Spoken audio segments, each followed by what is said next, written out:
As you have already seen in the thumbnail, let me re-say the problem. Here it states that a person takes 4 tests in succession. The probability of his passing the first test is P, and that of his passing each succeeding test is P or P by 2 according as he passes or fails the preceding one. Now why have I marked here the each succeeding test is P or P by 2 according as he passes or fails the preceding one? This part symbolizes that if, for supposedly, here is the person, here is the test 1, here is the test 2. If he fails in the first test, then the probability of his passing the second test becomes P by 2. Okay, and if for supposedly he passes the first test with probability P, then the next test will also he pass with the probability P, and so like this. The third would be P, and so on and so forth. The P by 2 is applicable only when the person fails in the prior test. Okay. Now the question states that he qualifies provided he passes at least 3 tests. What is the chance of his qualifying? Okay. So first of all, we consider here, let the events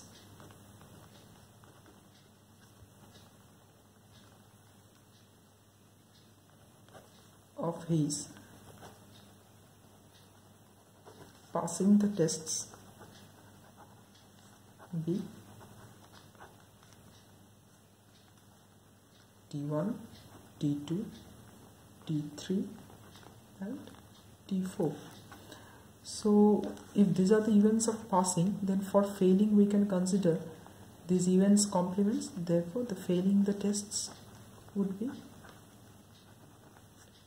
T1 bar, T2 bar, T3 bar and T4 bar. Now let us consider the probabilities. Now we would define the scenarios. What has been already stated in the question, that he qualifies provided he passes at least 3 tests out of the 4. Okay, so what are the defined scenarios we get? He can qualify if he passes all the 4 tests. Therefore, if he passes all the 4 tests, T3 and T4.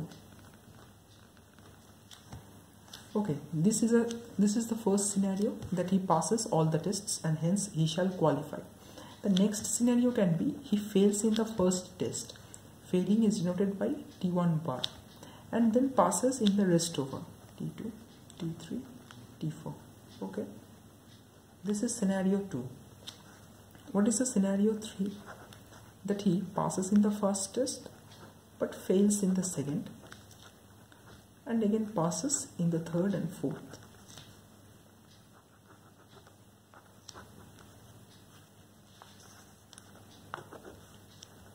What can be the fourth scenario? He passes in the first, passes second, fails third, passes fourth.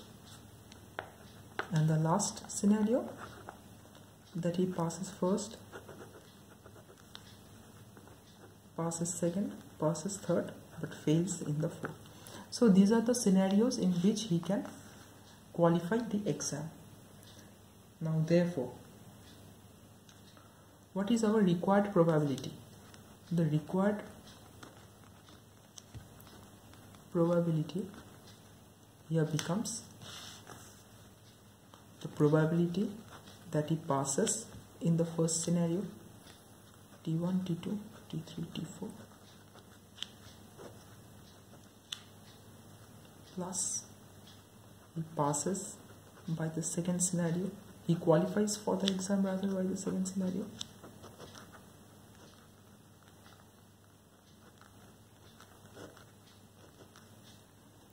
another is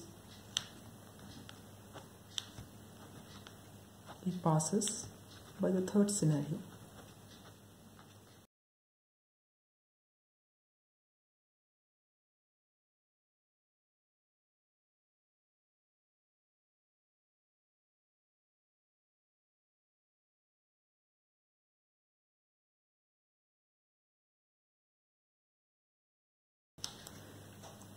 Okay, so these are the different scenarios. Now we have to calculate in what scenario and how he passes the exam. For supposedly we here consider probability of his passing the first test is P. Okay. Then the probability of his passing the second test, given he passes the first test, would also be P. Okay, no doubt about it. What if he passes the second test given the probability he fails in the first? That would be P by 2. Why is it so?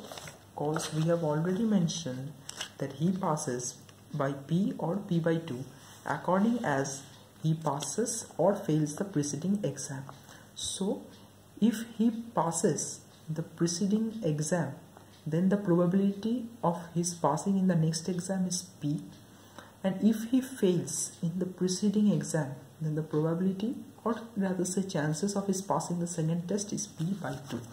That's the reason why we have considered here that he passes the second test if he fails in the first one is P by 2.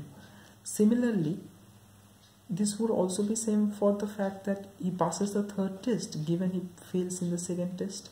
That would also be P by 2. And similarly for the fourth test, given he fails the prior test, is P by 2. Now how have we considered the probabilities? The probabilities have been considered such that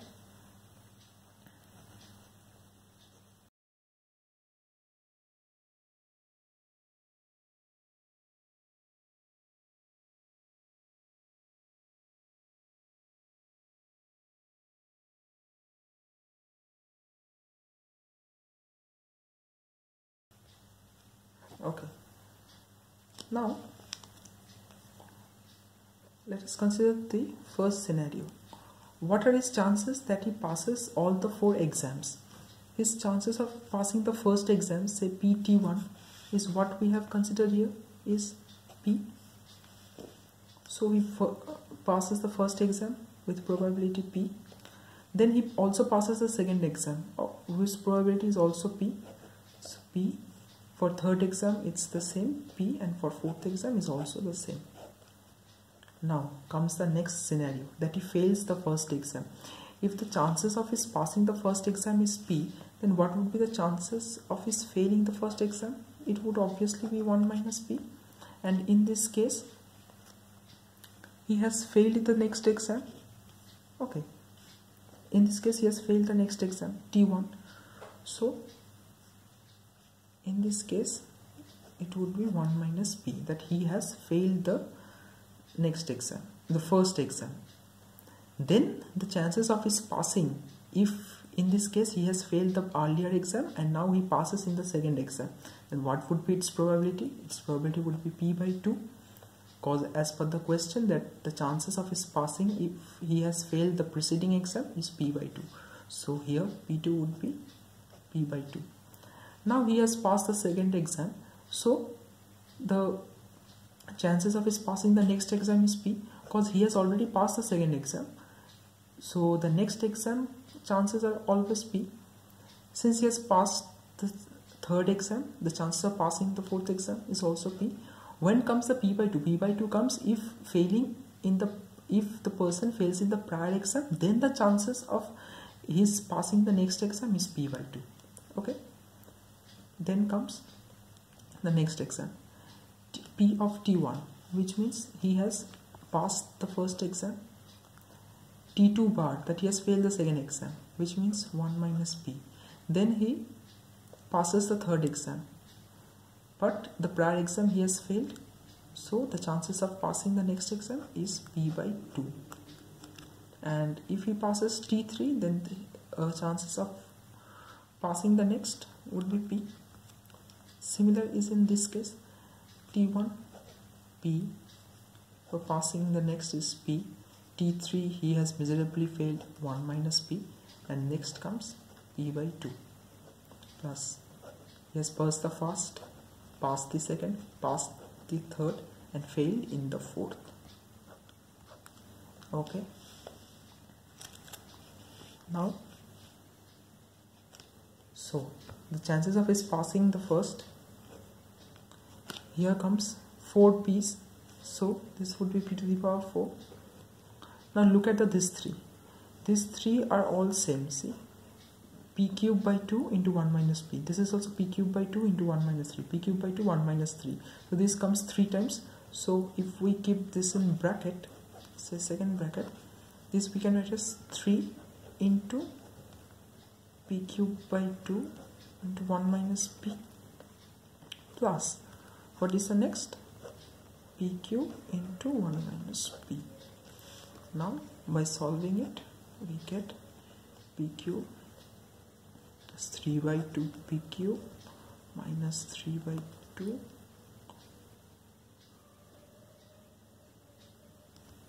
p to the power 4 plus p cube minus, p to the power 4. Okay. Now this p to the power 4, this p to the power 4 gets cancelled. Here we have p cube and p cube. So from this 2 we have 3 plus 2, 5 p cube by 2 and minus 3 p to the power 4 by 2. So we take p cube by 2 common, 5 minus 3p. This is the probability that he qualifies the exam. Okay, hope you like this video.